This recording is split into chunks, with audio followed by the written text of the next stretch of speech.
Hey there, this is Corey.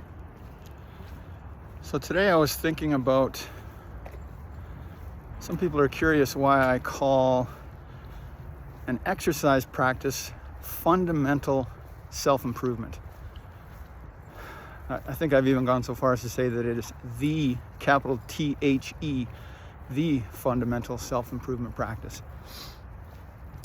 And there are many, actually there's quite a few, many reasons.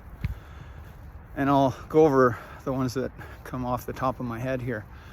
The first one is that quite often people will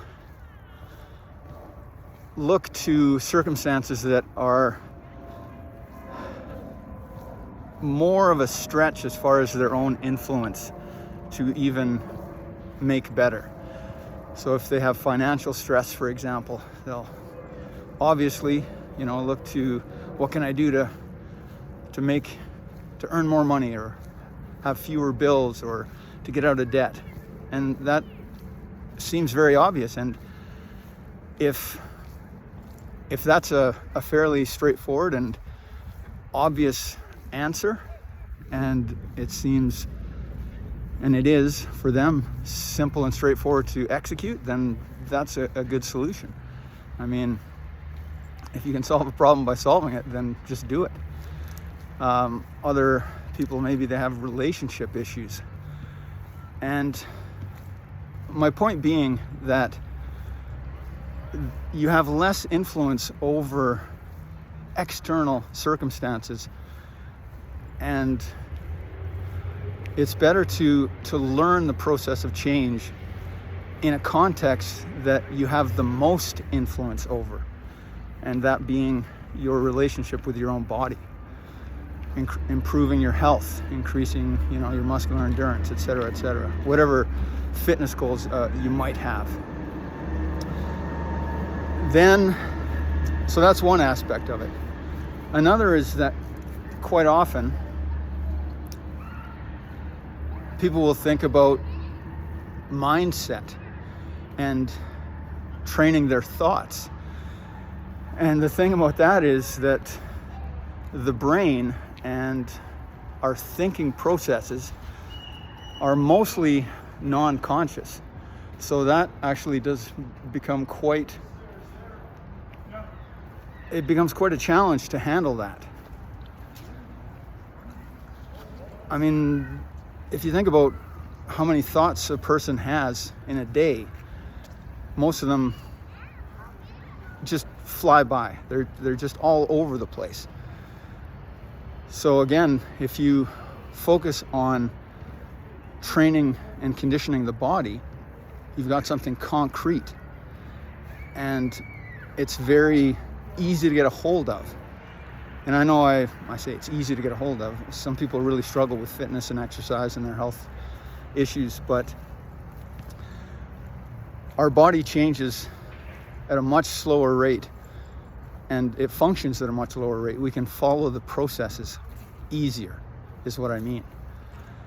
So when you do a workout, for example, and then you feel muscular soreness the next day, it's like, oh, that's feedback. That's immediate feedback that we can actually observe and kind of sink our teeth into.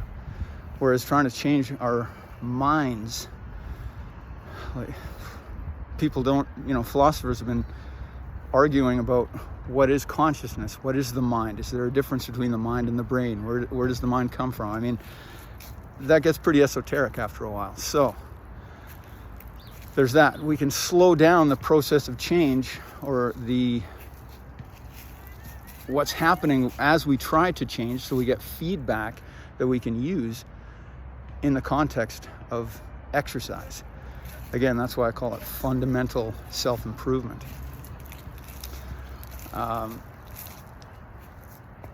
Another reason is because of exercise's effects on our brain.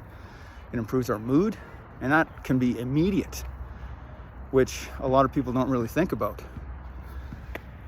Everyone's thinking, well, okay, get the six-pack abs, look better in a bathing suit, have more energy. Yeah, all very, very worthwhile goals. But if you think more immediate, it'll improve your mood almost immediately, depending on the level and, you know, where you are physically as you exercise and how you do it, how you approach it. The other thing is the cognitive functions improve, meaning you'll be able to think clearer, you'll have more focus. I want to keep this fairly short. I think it's getting into 6-7 minutes here, so just a few answers there as to why I call exercise the fundamental self-improvement practice. So if you aren't exercising at the moment, think about getting into an exercise practice. And if you are already exercising, think about how you can use that as a self-improvement process that will then generalize, if you do it intentionally, to other aspects of your life, be it your financial, your relationships, your career, even other recreational pursuits. All right, talk to you next time.